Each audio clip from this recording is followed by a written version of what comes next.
narsum-narsum saya ini sepertinya sedang asik membicarakan ada beberapa rupiah kalau misalnya beli bis biasa kemudian membandingkan dengan harga yang kita dapatkan dari bis Transjakarta ini. Ada yang salah?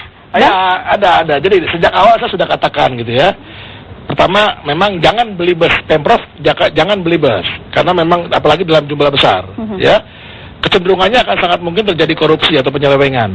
Atau markup ya, penggelembungan harga. Misalnya gini, bis sedang itu yang dibeli oleh Pemprov itu 650 juta per armada. Ya. Tapi kalau yang kita lihat yang teman-teman Kopaja itu yang bikin Kopaja AC yang masuk ke jalur Transjakarta itu, kan speknya sama ya. Untuk spek sekelas Transjakarta, dengan merek yang lebih bagus tentunya. Nanti saya kalau bilang merek nanti promosi kan nggak enak. Itu hanya 460 juta rupiah per armada. Ya. Kok bedanya bisa hampir 200 juta? Ini kan juga kekeliruan yang sangat dibuat-buat gitu ya. Lalu kalau bis tunggalnya kan mereka bilang 1,9, 1,8, 1,7 gitu ya. Kalau kita mau beli sebetulnya bis yang lebih bagus lagi gitu ya, produk dalam negeri juga gitu, hanya 1M. Ya, 1M. 1,2 paling tinggi. Ya, karena pengalaman Transjakarta yang sebelum-sebelumnya, bis yang lebih bagus itu ya, nanti bisa klarifikasi dengan Pak Pri, itu hanya 900 1M. Yang bagus pada masa Pak Pri seperti itu ya Pak Pri ya. Karena jenjang waktunya kan nggak terlampau jauh. Nah, itu bis tunggal. Kalau bis gandeng, kan mereka bilang belinya per armada itu 3,7M. Nah, saya baru lihat gitu ya, dan saya dapat informasi ada sebuah operator beli dia hanya 3,350 juta. Ya 3,3 M. Artinya jauh sekali. Nah, busnya sama. Dari Cina juga. Justru ini lebih bagus malah. Baik, indikasi gitu. Markup-nya artinya 1 unit saja bis Transjakarta. Ya, kalau hitung-hitungan saya 1 unit itu bisa 1M, 1,5M. Per unit ya, yang bis tunggal maupun yang terutama yang bis gandeng. Kalau yang bis tunggal bisa 1M. Terus yang tadi bis sedang itu bisa sekitar 200 jutaan. Kira-kira gitu. Siapa yang bermain sih? Ya kalau saya mau bilang mulai dari kadisubnya sampai ke tim tendernya. Baik. Gitu loh. Pak Pri ketawa berarti ada jawaban juga. Yang bermain siapa Pak? Saya nggak bisa nuduh, tapi senyumnya sepertinya tahu Pak. Masa lalu itu. Jadi gini nak. Masalah tender pengadaan seperti itu adalah peluang untuk mencari uang tidak halal. Itu jelas. Jadi sebenarnya kalau satu pertanyaan, ini markup atau tidak? Nggak usah panjang lebar, bandingkan saja barang itu dan barangnya orang lain harganya sama atau enggak, lebih mahal mana? Lebih mahal. Artinya markup begitu saja ya, sudah jelas ya. Baik. Jelas, kan? Kalau saya di sisi lain gini loh, saya lihatnya kan di media televisi itu, bagaimana seorang aparat Pemprov, menurut saya ya. Dengan kasus ini kan merasa dirugikan, bukan ditipu ya, dirugikan. Tapi saya heran. Kata-katanya kok membela pengusaha yang mengadakan kontraktor. Seperti apa Pak? Nah, ya itu tadi alasan yang saya sampaikan. Wah, karena di laut sekian hari maka karaten. Cipratan air laut. Ya, kejadian. Lah kalau memang itu nggak logis lah. Saya yang orang bodoh nggak logis. Baik. Kalau memang karaten kan kata semua. Terus saya lihat ini. Jadi betul. Nanti kalau mau meneliti, ini kita mau meluruskan ya, agar tidak terjadi lagi. Itu harus dari awal. Ya. Siapa PA-nya, ya. Pengguna anggarannya, siapa yang ditunjuk sebagai KPA, pada waktu penjualan KPA dilaporkan gubernur sudah sesuai proses enggak, kalau di dinas itu ada wakilnya pernah diajak ngomong enggak, terus siapa yang menjadi pejabat, nah, ini umum. Oh baik, ini umum. Okay.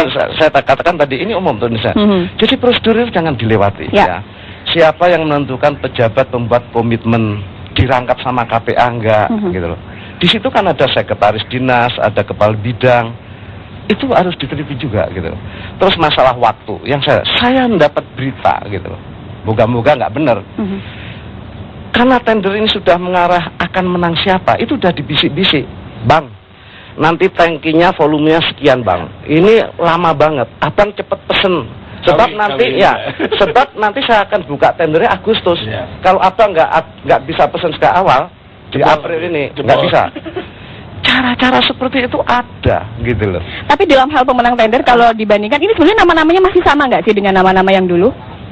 Apanya? Nama jabatan? Untuk pemenang tendernya ya, jika berbicara mengenai pemenang yang dulu. Importir, saya pikir ini masih pemain lama ya importirnya ya. Stan Abadi itu saya dapat informasi, kan dia importir ya, yang beli langsung gitu. Nah, padahal dia juga ikut tender, tapi kalah sebetulnya.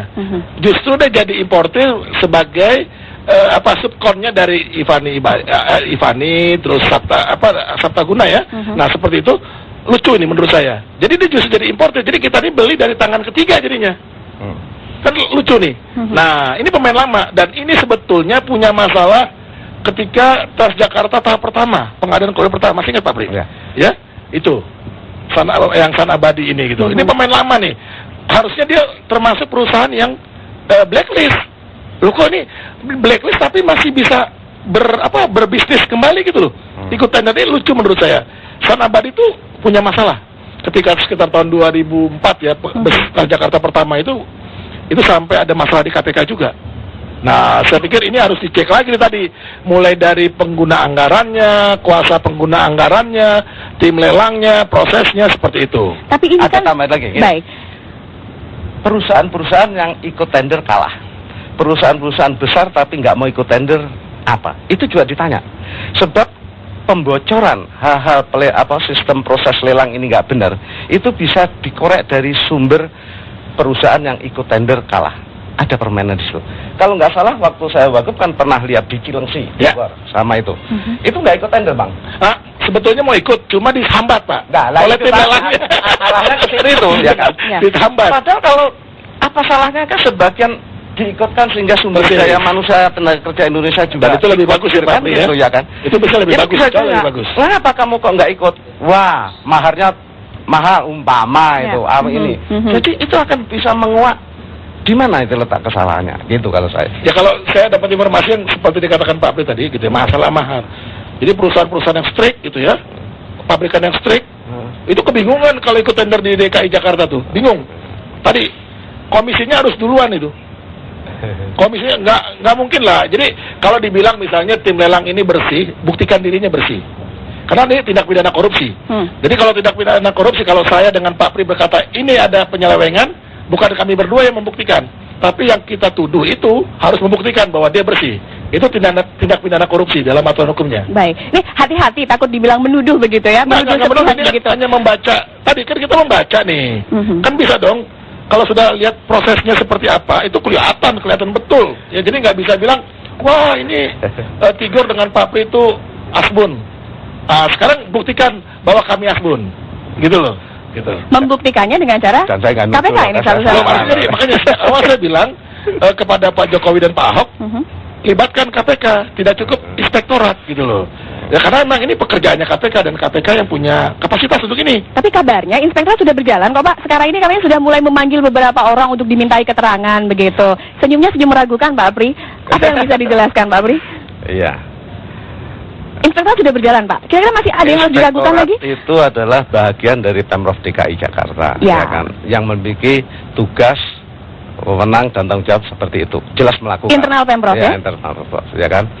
Tapi dia juga memiliki jiwa kursa, sepengetahuan saya. Sebab saya punya peristiwa yang saya tulis di dalam buku dugaan korupsi. Kenapa saya mundur? Itu saya benar-benar dilapori. Ini adalah skenario dari lembaga institusi ini. Jadi saya juga sudah nggak percaya waktu itu. Muka-muka sekarang bisa dipercaya. Waktu itu, inspektorat sudah berjalan. Saya pikir Pak Pri aja ngelapornya ke KPK kok, ya kan? Bukan ke inspektorat. Padahal kalau beliau lapornya ke inspektorat, ke balai kota kan familiar. Kenapa kok justru Pak Pri ngelapornya ke KPK? Pak Pri saja loh yang pernah jadi wakil gubernur ya.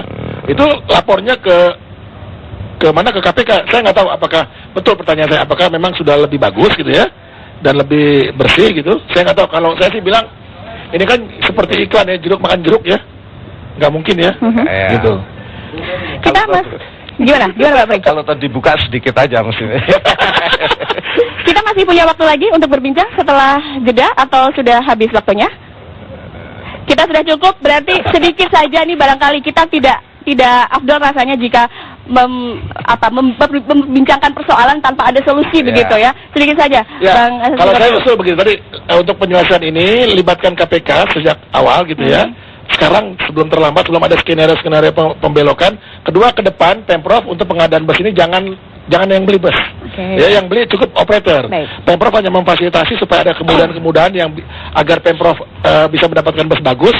Operator yang beli dan operator itu difasilitasi dengan baik. Tapi sedikit. sepengetahuan saya, pemerintah saat sekarang sudah akan merencanakan yang disebut e-katalog.